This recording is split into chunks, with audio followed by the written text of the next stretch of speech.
Good day everyone, I am Lady May Ann S. Asis from BS Ed English 1A.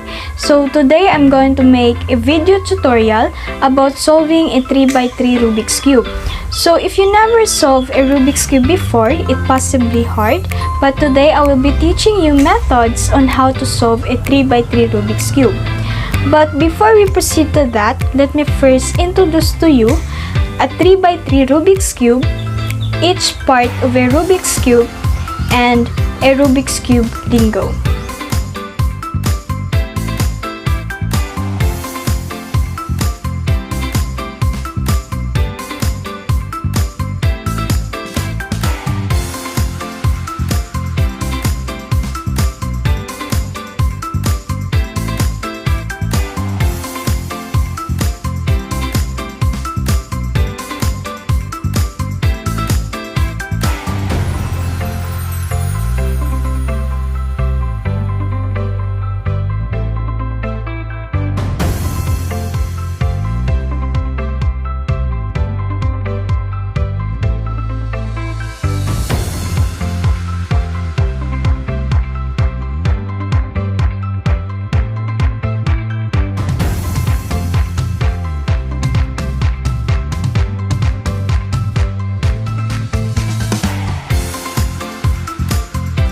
So since you already know what is a 3x3 Rubik's Cube, its part, as well as its lingo, let's now proceed to solving a real Rubik's Cube. So let's now disarrange this one.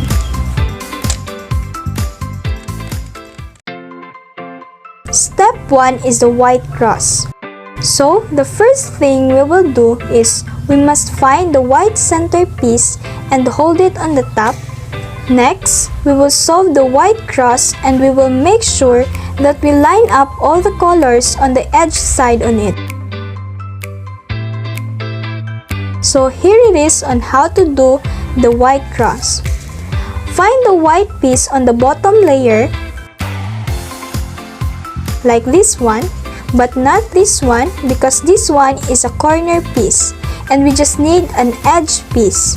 So we will take this one underneath its correct color in the center, which is orange, and let's move it on the top by turning the edge piece 180 degrees.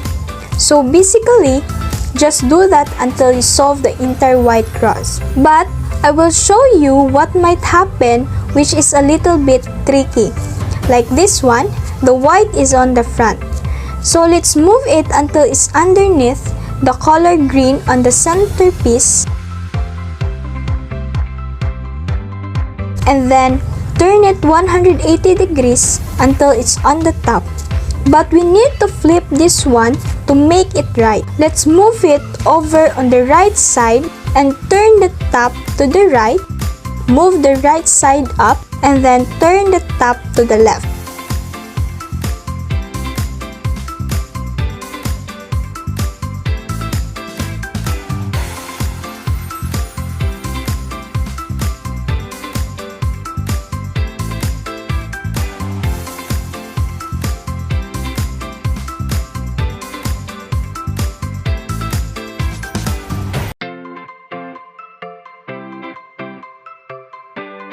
And another tricky situation, so just move it into the bottom like this.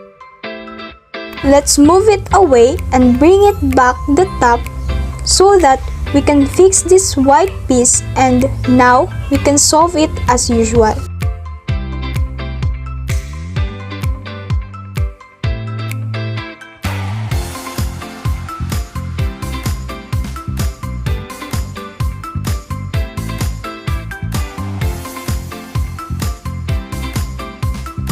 So if you solve the white cross piece, make sure all the side colors match as the center as well.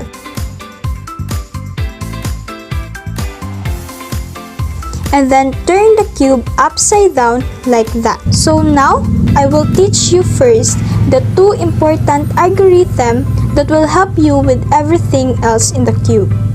For the right-hand algorithm, hold the cube like I do, turn the right side up, turn the top to the left, turn the right side down, and turn the top to the right. Again, turn the right side up, turn the top to the left, turn the right side down, and turn the top to the right. Just repeat it until you learn it real quick. Up, left, down, right. And now for the left hand algorithm, hold the cube like I do, and then turn the left side up, turn the top to the right, turn the left side down, turn the top to the left. Again, turn the left side up, turn the top to the right, turn the left side down, and turn the top to the left. Just repeat it until you learn it real quick. Up, right, down, left. So once you can do both of that, we're now going to solve the white corner pieces. So let's look for the corners that has a white color on it, like this one, and look the other two colors in it, which is blue and red. And then let's move it between their colors, which is blue and red, like that. Now let's insert this piece here using the right hand algorithm. Up, left, down, right. Most of the time, you need to repeat it many times to insert it right.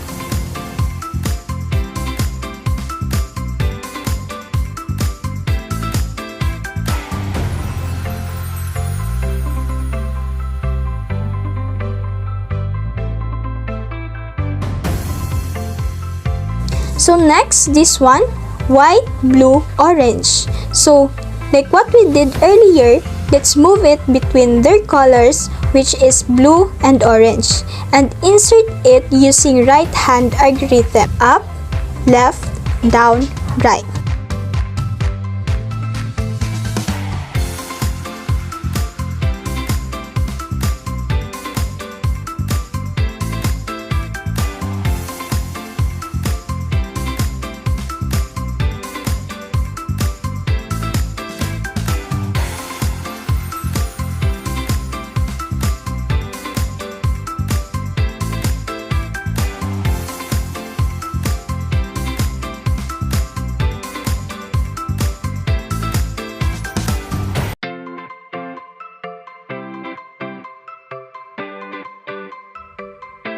So once you're done in solving the first layer, let's now begin to solve the second layer.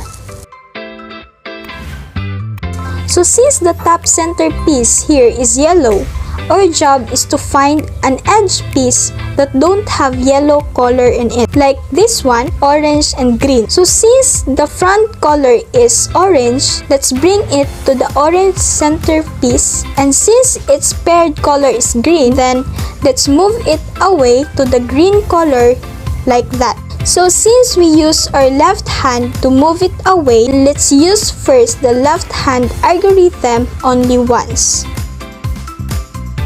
Let's reinsert this corner piece by using the right hand algorithm.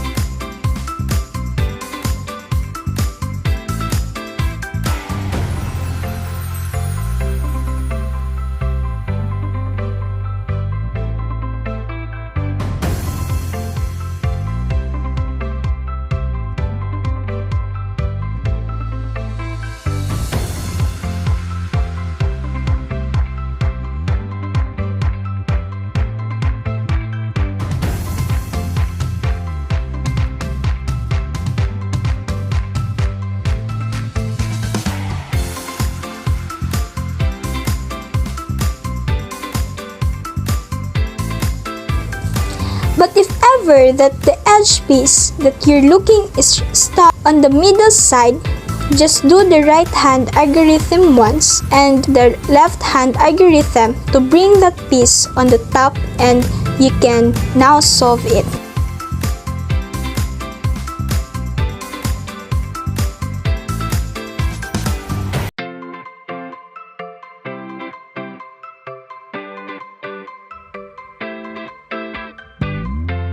So once you finish the second layer, next we will be fixing the top cross or the yellow cross.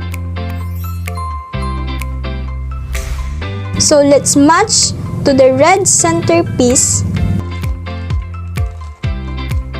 like that and do the algorithm.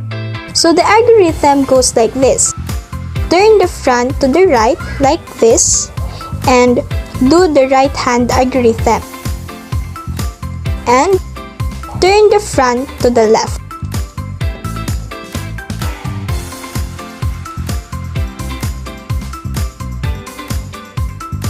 So if you see an L shape, turn the top to the left and more or less it looks like a greater than sign. Do the algorithm again.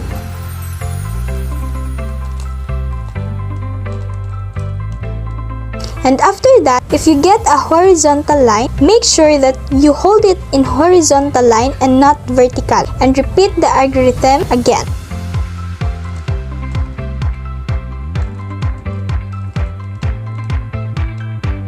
So once the cross is done, we will try to match the edge pieces on its corresponding colors as much as we can. So if ever you did line up two colors, put the other color on the right side, so automatically the other color is on the back. But if you can't do that because they are crossed from each other, just do this algorithm anywhere. And if we line up full colors, and then that's great. So the next step is to line up all the corners, and this one is on the right spot. Since we have red, blue, and yellow centerpiece, hold it in front, turn the top to the left, move the right side up, turn the top to the right, move the left side up, turn the top to the left, move the right side down, turn the top to the right, and move the left side down. Sometimes you only need to do the algorithm once, but if you see that the corner pieces is not yet on the right spot, then just do the algorithm again until it's solved. So since every corner is on the right spot already, then let's now solve the rest of the cube by turning the cube upside down like that. If you make a mistake, you could mess up the whole cube. Let's solve this corner piece first using the right hand algorithm, and yes, it's required to use the right hand algorithm and right direction. Most of the time, you need to repeat it many times to solve the corner piece. So once you're done, then start doing the next corner by turning the bottom layer to the right and do the algorithm again.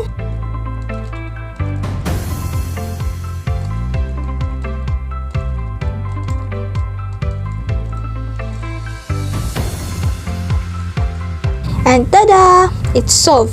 We solved a 3x3 Rubik's Cube.